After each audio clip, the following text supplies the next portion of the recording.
Hey there, welcome to our tutorial on how to create a Node.js project in Visual Studio Code. If you find this video helpful, don't forget to hit that like button and subscribe for more awesome content. Alright, let's get started.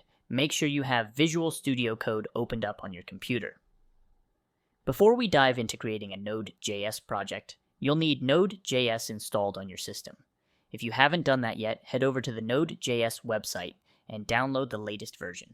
With Node.js ready, let's jump into Visual Studio Code.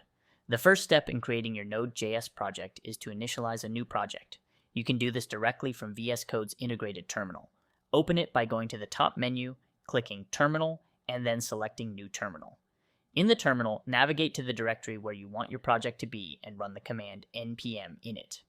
This command kicks off the process of creating a new Node.js project, asking you a series of questions to set up your package.json file. Fill in the details as you see fit.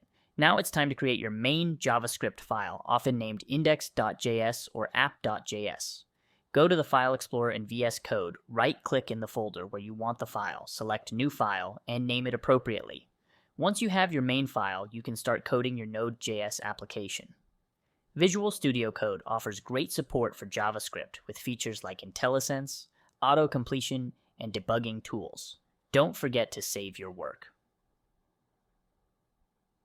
Press Ctrl+S on Windows and Linux, or Command+S on Mac OS. Here's a pro tip. To run your Node.js application, go back to the terminal in VS Code and type node, followed by the name of your main file, like node index.js. This will execute your Node.js application right within VS Code. And that's it. You've successfully set up a Node.js project in Visual Studio Code.